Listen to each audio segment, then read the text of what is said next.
إن الحمد لله نحمده ونستعينه ونستغفره ونعوذ بالله من شرور أنفسنا ومن سيئات أعمالنا من يهده الله فلا مضل له ومن يضلل فلا هادي له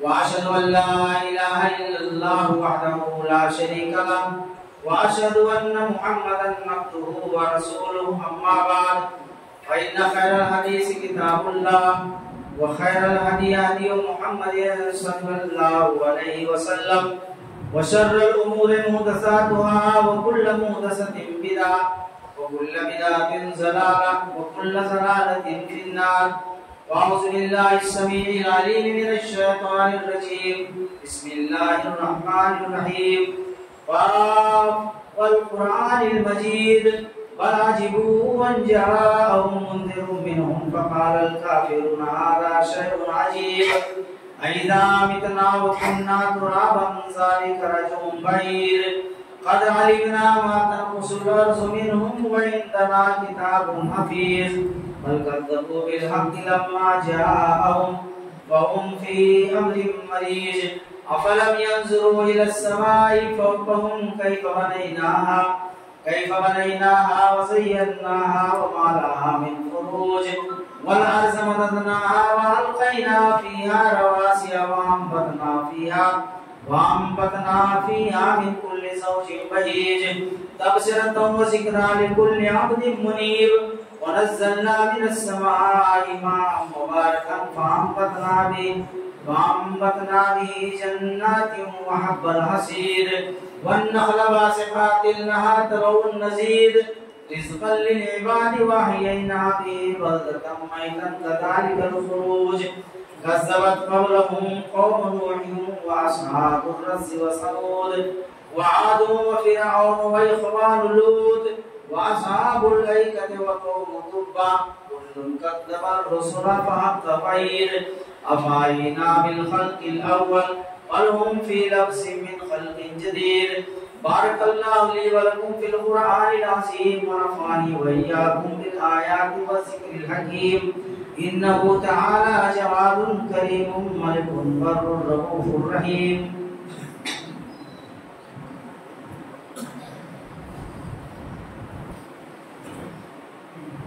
الحمد لله نحمده ونستعينه ونستغفره ونعوذ بالله من شرور أنفسنا ومن سيئات أعمالنا من يهده الله فلا مضل له ومن يضلل فلا هادي له وأشهد أن لا إله إلا الله وحده لا شريك له وأشهد أن محمدا عبده ورسوله أما بعد فأعوذ بالله السميع العليم من الشيطان الرجيم بسم الله الرحمن الرحيم إنا أرسلناك شاهدا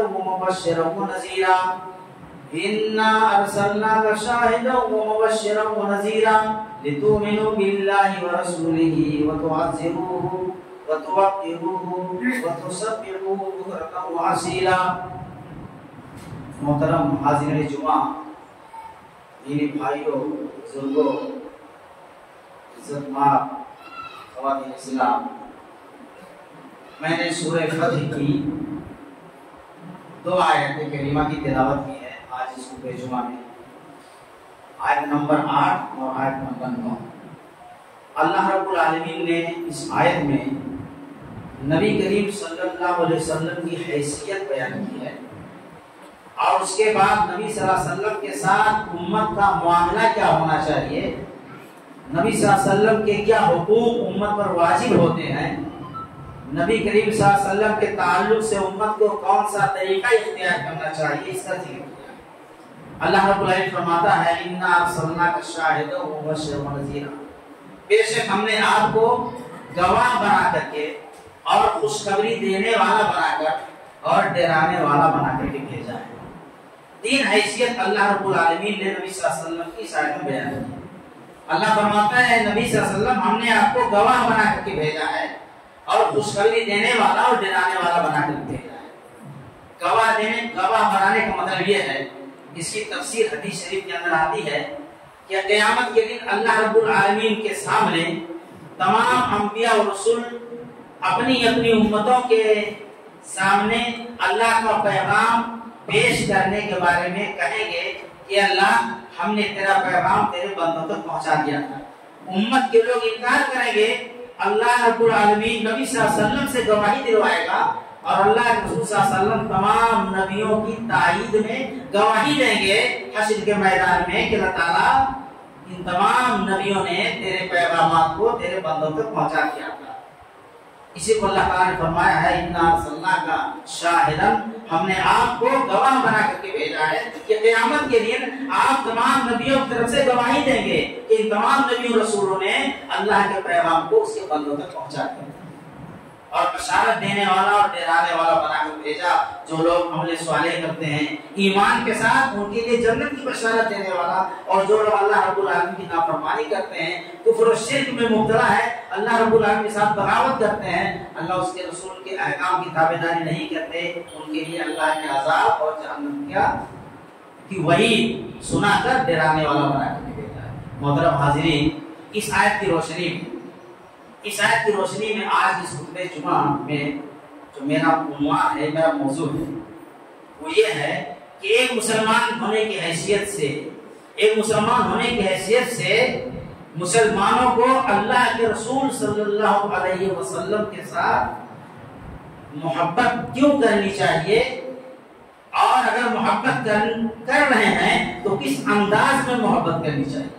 رسول پاک صلی اللہ علیہ وسلم سے محبت کیوں ہونی چاہیے ایک مسلمان کو، اور اگر محبت کرتا ہے مسلمان تو کس انداز سے محبت کرے، کس طریقے سے اللہ کے رسول صلی اللہ علیہ وسلم سے محبت کرے.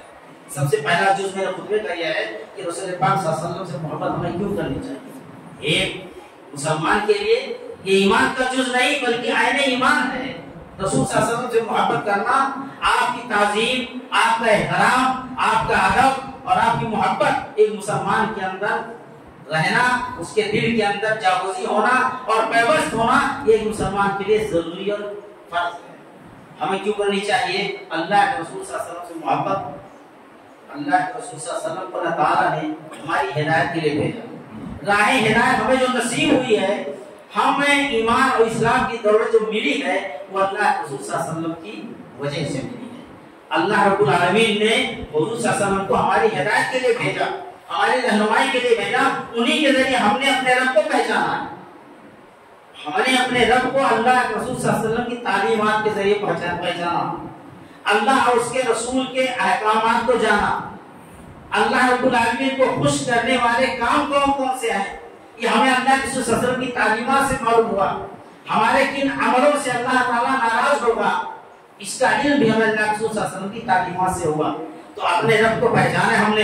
اتنی بڑی سعادت اور اتنی بڑی نیکبختی اور اتنا بڑا انعام اور اتنی بڑی سرفرازی جو ہمیں ایمان کی دولت کی شکل میں ملی ہے، اس کی واحد وجہ اللہ کے رسول صلی اللہ علیہ وسلم ہے، اور آپ کی بے انتہا محنت، مشقت اور دین کے راستے میں آپ کی قربانیاں ہیں، تب یہ اسلام کی دولت، ایمان کی دولت ہم تک پہنچی ہے. تو اللہ رب العالمین کی معرفت، اللہ رب العالمین کو خوش کرنے کے کام اور اللہ رب العالمین کو ناراض کرنے کے کام، زندگی گزارنے کا طریقہ، جنت و جہنم کا راستہ، خیر و شر کی راہ ہمیں اگر ملی ہے اور معلوم ہوئی ہے تو اللہ کے رسول صلی اللہ علیہ وسلم سے. اللہ کے رسول صلی اللہ علیہ وسلم پوری زندگی اپنی امت کے لیے محنت کرتے رہے، اپنی امت کے لیے کوشش کرتے رہے، اس کی بھلائی کے لیے، ان کے ایمان کے لیے، ایمان کی توفیق کے لیے، اور دنیا کے ساتھ ساتھ آخرت کے اندر بھی جنت کے حصول کے لیے، تاکہ میری امت دنیا کے اندر عزت کی زندگی گزارے اور آخرت میں اللہ رب العالمین کے انعام سے سرفراز ہو. دنیا میں جب تک اللہ کے رسول صلی اللہ علیہ وسلم تھے، ساری امت کے لیے، اپنی امت کے لیے بے انتہا محنت اور کوشش اور مشقت کرتے رہے. راتوں کو اٹھ کر کے اللہ کے رسول صلی اللہ علیہ وسلم ہمارے لیے دعائیں کرتے تھے، اپنی امت کے لیے دعائیں کرتے تھے. وہی لوگ نہیں جو اس وقت موجود تھے، بعد میں آنے والی امت کے لیے بھی اللہ کے رسول صلی اللہ علیہ وسلم کی دعائیں ہوتی تھی. راتوں کو اٹھ کر تہجد کی نماز میں روتے تھے، اللہ تعالیٰ سے اپنی امت کے لیے بھلائی کے لیے دعائیں کرتے تھے. میں آج اس خطبے میں 3 حدیث پیش کرتا ہوں اس سلسلے میں کہ نبی صلی اللہ علیہ وسلم نے اپنی امت کے ساتھ کتنی خیر خواہی کی، اپنی امت کے لیے کتنا درد چھپا تھا اللہ کے رسول صلی اللہ علیہ وسلم کے دل کے اندر، اور کتنی محنت کیا، اور اللہ رب العالمین سے کس طرح سے رو رو کر کے دعائیں کیا اپنی امت کی بھلائی کے لیے، ان کے ایمان کے لیے. اللہ رسول کی حدیث ہے، رسول اللہ صلی اللہ علیہ وسلم نے فرمایا حدیث کے اندر، مسلم شریف کی روایت ہے، حضرت جابر بن عبداللہ رضی اللہ عنہ حدیث کے راوی ہیں. مسلم شریف کی روایت ہے، حضرت جابر بن عبداللہ رضی اللہ عنہ حدیث کے راوی ہیں. وہ کہتے ہیں کہ اللہ کے رسول صلی اللہ علیہ وسلم نے فرمایا، مثلی و مثلکم کمثل رجل استوقد نارا فلما اضاءت ما حوله جعل الفراش والدواب التي تقع فيه يقع فيها وقال فانا آخذ بحجزكم وانتم تقهمون فيها مسلم شریف کی روایت میں نبی صلی اللہ علیہ وسلم نے اپنی مثال اور اپنی امت کی مثال بیان کی ہے. یہ لوگوں میری مثال اور تمہاری مثال ایسے ہی ہے. تو مثلا رجل جیسے ایک آدمی ہے, اس نے آگ روشن کیا, آگ جلایا, فلما آزاد ماحول, جب اس آگ جلانے کی وجہ سے ارد گرد کا ماحول روشن ہو گیا, اجالا ہو گیا, جالل فراش و دواب التی تفوق, یہ یکارہ کیا وہ پتنگے, وہ پروانے, وہ کیڑے مکوڑے جو آگ پر گرتے ہیں وہ گرنے لگے اس کے اندر اور اپنی جان کو قربان کرنے لگے. وہ آدمی روکتا ہے, وہ چاہتا ہے کہ نہ گرے, لیکن اس میں گر رہے ہیں آگ کے اندر, اپنے کو ہلاک کر رہے ہیں. اس نے فرمایا یہ کہہ کر کے وانا آخذ بحجزکم, کہ اے لوگوں میں تمہاری کمر پکڑ کر کے تم کو جہنم سے بچانا چاہتا ہوں. انا آخذ بحجزکم وانتم تتہمون فیہا, میں نیکی کا راستہ دکھا کر کے تمہیں چاہتا ہوں کہ اس راستے پر چلو اور جہنم کے عذاب سے بچ جاؤ, جہنم کی آگ سے بچ جاؤ. میں تمہاری کمر کو پکڑ کر کے تمہیں جہنم سے کھینچ رہا ہوں. وانتم تتہمون فیہا, اور تمہارا معاملہ یہ ہے کہ تم انکار کر کے, نافرمانی کر کے, سرکشی کر کے, گناہ کر کے اپنے آپ کو جہنم میں گرانا چاہتے ہو. اللہ رسول نے حدیث میں کیا فرمایا کہ میں تمہاری کمر پکڑ کر تمہیں جہنم سے بچانا چاہتا ہوں. یہ درد تھا, یہ ہمدردی تھی, یہ خیر خواہی تھی اپنی امت کے لیے, جو میں تمہیں راستہ دکھاتا ہوں جنت کا, اور تم ہو کہ گناہ کر کے, برائیاں کر کے, نافرمانیاں کر کے, معصیت کے کام کر کے اپنے آپ کو جہنم کے حوالے کرنا چاہتے ہو. یہ درد تھا اللہ کے رسول صلی اللہ علیہ وسلم. یہ دوسری حدیث جس کے راوی حضرت ابو ہریرہ رضی اللہ تعالیٰ عنہ, یہ حدیث بھی مسلم شریف کے اندر ہے. اس میں آپ دیکھیں کہ اللہ کے رسول صلی اللہ علیہ وسلم کو اپنی امت سے کتنی ہمدردی تھی, کتنی محبت تھی, کتنا لگاؤ تھا, اور اپنی امت کی ہدایت کے لیے اور اپنی امت کی شفاعت کے لیے, قیامت دن سفارش کے لیے کتنا درد چھپا ہوا تھا اللہ کے رسول صلی اللہ علیہ وسلم کے دل کے اندر.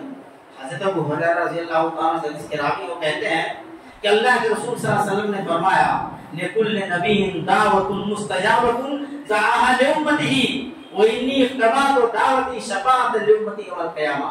مسلم شریف کی روایت میں ابو ہریرہ رضی اللہ تعالیٰ عنہ کہتے ہیں کہ اللہ کے رسول صلی اللہ علیہ وسلم نے فرمایا کہ اللہ تعالیٰ نے ہر نبی کو ایک دعا کی اجازت دے دی تھی کہ جو دعا تم چاہو اپنی امت کے لیے مانگو. ویسے تو نبیوں کی دعائیں, صالحین کی دعائیں, نیک لوگوں کی دعائیں, اولیاء کی دعائیں اللہ تعالیٰ قبول کرتا ہے, مگر خصوصی طور پر حضور فرماتے ہیں کہ اللہ تعالیٰ نے ہر نبی کو ایک دعا کی اجازت دے دی تھی کہ جو دعا تم مانگو ہم تمہاری قبول کر لیں گے. حضور نے فرمایا لِكُلِّ نَبِيٍّ دَعْوَةٌ مُسْتَجَابَةٌ وَدَعَاهَا لِأُمَّتِهِ, ہر نبی کے لیے اللہ نے اجازت دے دی تھی کہ یہ دعا تم جو بھی مانگو قبول کریں گے. ہر نبی نے وہ دعا مانگی دنیا کے اندر, لیکن اللہ رسول فرماتے ہیں وَإِنِّي اخْتَبَأْتُ دَعْوَتِي شَفَاعَةً لِأُمَّتِي يَوْمَ الْقِيَامَةِ, میں نے اس دعا کو محفوظ کر لیا ہے, میں نے مانگا نہیں اس دعا کو میں نے محفوظ کر لیا ہے. قیامت کے دن اس دعا کو اپنی امت کی سفارش اور اپنی امت کی شفاعت کے لیے استعمال کروں گا. یہ درد تھا, یہ ہمدردی تھی, یہ لگاؤ تھا, یہ تعلق تھا, اور یہ خیر خواہی تھی کہ میری امت قیامت کے دن میری شفاعت کے بدلے, میری شفاعت کے وجہ سے جہنم سے نکل جائے, اللہ کے عذاب میں گرفتار نہ ہو. تو اس نے فرمایا وَإِنِّي اخْتَبَأْتُ دَعْوَتِي شَفَاعَةً لِأُمَّتِي يَوْمَ الْقِيَامَةِ, میں نے اپنی دعا کو قیامت کے دن اپنی امت کی سفارش کے لیے محفوظ کر لیا ہے, مانگا نہیں ہے. یہ تیسری حدیث جس سے ظاہر ہوتا ہے کہ رسول پاک صلی اللہ علیہ وسلم کو اپنی امت سے کتنا درد تھا دل کے اندر, ان کی ہدایت کے لیے اور دنیا اور آخرت کے اندر کامیابی کے لیے کتنی طلب تھی اللہ کے رسول صلی اللہ علیہ وسلم کے دل کے اندر. تو ہماری حدیث میں آتا ہے مسلم شریف کی روایت ہے, اس کے راوی حضرت عبداللہ بن عمرو بن عاص رضی اللہ تعالیٰ عنہ. یہ روایت مسلم شریف کے اندر ہے, راوی اس کے حضرت عبداللہ بن عمرو بن عاص رضی اللہ تعالیٰ عنہ ہے. بڑی مؤثر حدیث ہے, نصیحت کے لائق حدیث ہے. حضور صلی اللہ علیہ وسلم نے فرمایا, راوی کہتے ہیں کہ ایک رات اللہ کے رسول صلی اللہ علیہ وسلم تہجد کی نماز میں کھڑے ہوئے, اور اس تہجد کی نماز میں عبداللہ بن عمرو بن عاص رضی اللہ عنہ کہتے ہیں کہ اللہ کے رسول تہجد پڑھنے لگے, تو تہجد کی نماز میں قرآن پڑھتے دو آیتوں کی تلاوت حضور نے کیا. ایک آیت کے اندر حضرت ابراہیم علیہ السلام نے اپنی امت کے لیے اللہ سے دعا کیا تھا, اور دوسری آیت کے اندر عیسیٰ علیہ السلام نے اپنی امت کے لیے اللہ سے کچھ درخواست کی. وہ دونوں آیتیں جو حضور نے پڑھا، ابراہیم علیہ السلام کی دعا جس آیت میں تھی وہ اللہ رسول نے تلاوت کی، رب انہن اضللن کثیرا من الناس فمن تبعنی فانہ منی ومن عصانی فانک غفور رحیم۔ یہ تہجد کی نماز میں اللہ رسول دعا یہ آیت پڑھنے لگے۔ ابراہیم علیہ السلام کی دعا ہے اس کے اندر، انہوں نے دعا کی تھی، کہا رب اے میرے رب انہن اضللن کثیرا من الناس، ان بتوں نے بہت سے لوگوں کو گمراہ کر دیا ہے، فمن تبعنی فانہ منی، اے اللہ جس نے میری اطاعت کی وہ مجھ سے ہے، ومن عصانی فانک غفور رحیم، اور جس نے میری نافرمانی کی تو تو بخشنے والا رحم کرنے والا ہے۔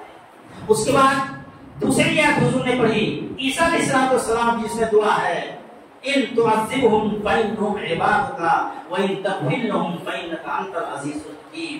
عیسیٰ علیہ السلام نے بھی اپنے امت کے لیے اللہ سے درخواست کی، کہا ان تعذبهم فانهم عبادك، اے میرے رب اگر تم کو عذاب دے گا تو تیرے ہی بندے ہیں، وان تغفر لهم، اور اگر تمہیں بخش دے گا فانك انت العزیز الحکیم، تو تو غالب ہے اور حکمت والا ہے۔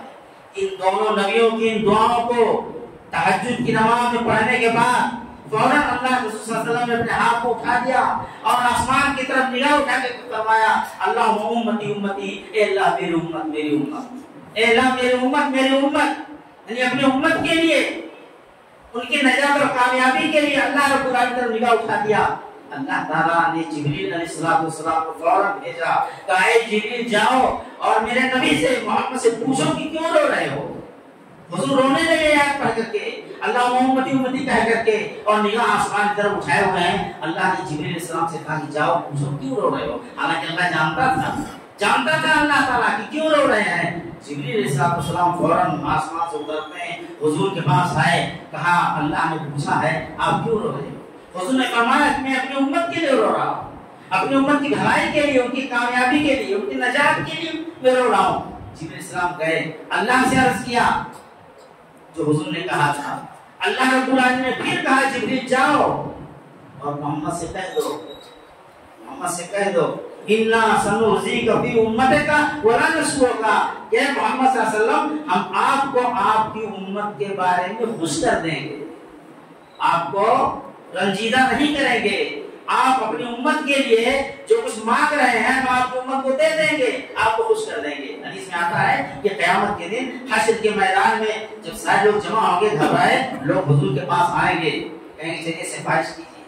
لمبی حدیث ہے، حضور نے فرمایا میں جاؤں گا اللہ کے سامنے سجدے میں گر جاؤں گا، اللہ کی حمد و ثنا بیان کروں گا، اللہ فرمائے گا یا محمد ارفع راسک سب توتا عشقت و شفا، اے محمد سر اٹھاؤ مانگو دیا جائے گا، سفارش کرو تمہاری سفارش قبول کروں گا۔ حضور فرماتے ہیں کہ میں بہت سے اپنی امتیوں کو جہنم سے آزاد کراؤں گا سفارش کر کے، پھر سجدے میں گر جاؤں گا، اللہ کی حمد و ثنا بیان کروں گا، اللہ فرمائے گا یا محمد ارفع راسک سب توتا عشقت و شفا، اے محمد سر اٹھاؤ مانگو دیا جائے گا، سفارش کرو تمہاری سفارش قبول کروں گا۔ حضور فرماتے ہیں دوسری مرتبہ میں اپنے بہت سے گنہگار امتیوں کے لیے سفارش کروں گا، اللہ مجھے جہنم سے آزاد کر دے گا، پھر میں سجدے میں گر جاؤں گا اور اللہ کی حمد و ثنا بیان کروں گا۔ تیسری دفعہ بھی اللہ فرمائے گا یا محمد ارفع راسک سلطوطا عشقت شفا، سر اٹھاؤ مانگو دوں گا، سفارش کرو سفارش قبول کروں گا۔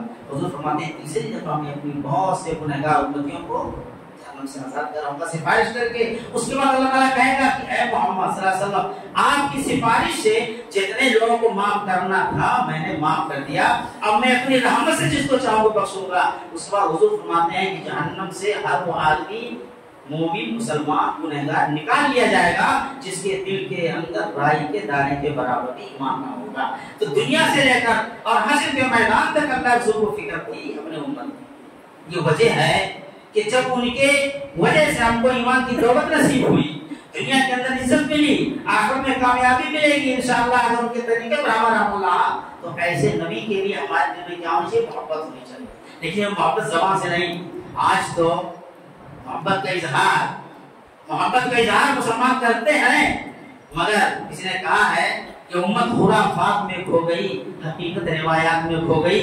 جو طریقہ تھا محبت کرنے کا وہ طریقہ مسلمانوں نے چھوڑ دیا، اور جو طریقہ نہیں تھا محبت کرنے کا وہ اختیار کر لیا مسلمان۔ محبت کیسی ہونی چاہیے؟ اللہ کے رسول سے، اللہ کے رسول سے اگر محبت ہے مسلمان کو تو اس محبت کا اظہار کس طرح سے کرے؟ سب سے پہلی چیز یہ ہے کہ اللہ کے رسول صلی اللہ علیہ وسلم کا احترام ہو، ادب ہو۔ آج حضور ہمارے درمیان موجود نہیں ہے، آپ کی سنت موجود ہے، آپ کی حدیثیں موجود ہیں، ان حدیثوں کا احترام ہونا چاہیے۔ آج لوگ مولویوں کی باتوں کو، اپنے عالم کی باتوں کو اور دوسروں کی باتوں کو ترجیح دے کر کے نبی صلی اللہ علیہ وسلم کی حدیث کو پیچھے دیتے ہیں، پیچھے کرتے ہیں۔ یہ احترام نہیں ہے۔ سورہ حجرات میں اللہ نے کیا فرمایا؟ یا ایھا الذین آمنوا لا تقدموا بین یدی اللہ ورسولہ، اے ایمان والو اللہ اور اس کے رسول سے آگے مت بڑھو۔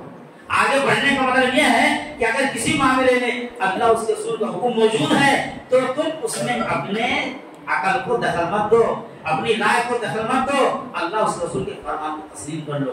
اگر اپنی رائے کو، اپنے خیال کو، اپنی سمجھ کو تم نے آگے کر دیا تو اس کا مطلب اللہ اس رسول سے آگے بڑھ رہے ہو۔